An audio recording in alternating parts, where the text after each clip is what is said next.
Omugalatiya Honorable Abedi Bwanika ngono embaka wa Parliament akiikirira Kimanya Kabonera awonedde watono awalemekera okubuuka okugajambulwa abavubuka ababadde abakawungu omususa nga bano bamulangidde enkwe obunanfuusi efubitizi eryamutuusa okulya mu Kyagulanyi olukwe n'amweyawulako nga kyokka ye yamutuusa ku kifo kye yaliko kati oluvannyuma lw'okwesimbawo enfunda 3 ng'agwa.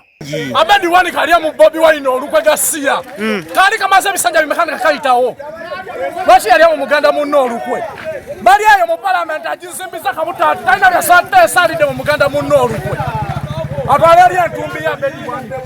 Bano okumulangira basinzidde ku mukolo ogw'okuziika omugenzi Kiwanuka Sam abadde omutuuze w'Ekisowera mu ggombolola y'Ennama mu disitulikiti y'e Mukono ng'onaaziikiddwa Namungi w'omuntu ku kyalo Ssugu ekisangibwa mu ggombolola y'Engogwe mu disitulikiti y'e Buyikwe. Katonda yatuteekerateekera abantu yatuterekera yatereka okufa kambaterekera okufa omulundi gumu ng'ayagala buli omu akkiriza Yesu abeere ng'afunye okufa kwa mulundi gumu gwokka gwa mubiri.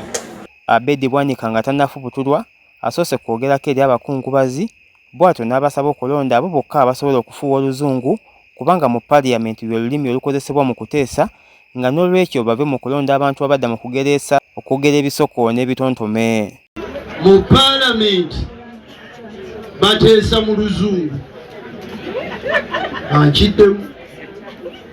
Parliament ya Uganda wano we tuba tukampeininga mu Buganda twogera Oluganda n'ebisoko ne tubijjayo naye mukakase nga bemulonda Oluzungu balutegeera kuba lwe bateesaamu. Bw'onoolonda olw'ebisoko eby'Oluganda ajja kutuuka mu Parliament olulimi lwesibe ate mugambe nti mwatuma omuntu ng'eri amumuunya bumuumuunya. Mwe abantu abalonda abantu temusobola kuŋŋamba nti gwe mulonda temumanyi oba yasoma oba teyasoma. Omuntu asobola genda Kampala emyezi 3 n'akomawo ne diguli nammwe ne mukkiriza. Mbasabye bwe mubuusabuusa temumuwakanya. Olubadde okumaliriza okuteeka omubiri gw'omugenzi mu nnyumba ye ey'olubeerera abavubuka abatategedde gye bavudde basazeeko Abedi Bwanika ne batandika okumuwerekereza ebigambo ebisongovu nga bwe bamulangira obutayagaliza enkwesako n'effubitizi.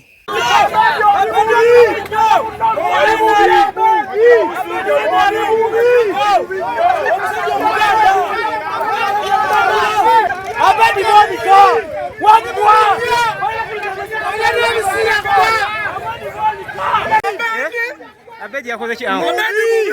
Yakoze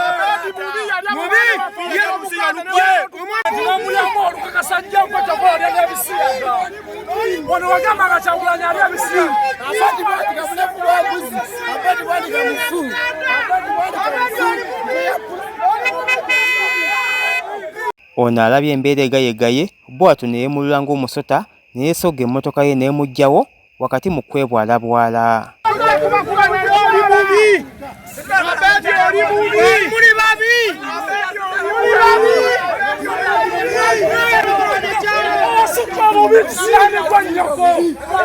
Okusabira omugenzi kukulembeddwamu ab'ekkanisa omugenzi gy'abadde asabira nga ono omusumba waasinzidde n'asaba abantu obutatyanga kufa kubanga ly'ekkubo lyokka mwe bagenda okuyita okusisinkana Katonda waabwe.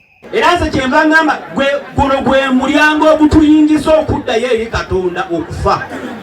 Wadde nga nange kuntiisa era kunnuma nnyo tekumanyirikika nkutya naye gwe mulyango toyina ngeri yonna gy'oyagala kudda eri Katonda ne weewala okufa. Bw'okwewalako tekukwewala. Oluvannyuma omugenzi agalamiziddwa ku bijja by'abajjajjaabe wakati mu miranga n'okwazirana okuva mu baana namwanduusaako n'ab'emikwano. Enfuufu eyo gye yatujja eyo mufu gyatukola ki gyatuzza ava era mwe tudda kale ttaka mu ttaka nfuufu mu nfuufu.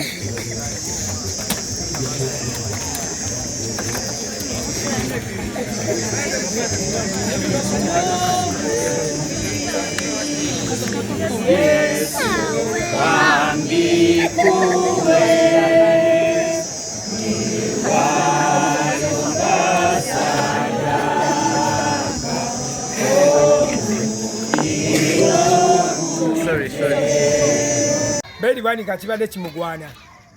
Yatulyamu olukwe nagenda basabu ssente n'empuuga ne balya. Tetwagala balyake. Twagenda okulwanyisa omusajja ono nga tujjawo bulyake ate nga bakola ki? Ate batulaga bulyake baagala okubeera nga bali mu bulyake baagala okulya ssente. Abedi oli bubi! Wali wakesimba w'ebitanja bisatu n'owangula! Bobi Wine bwe yajja n'owangula oli kabi!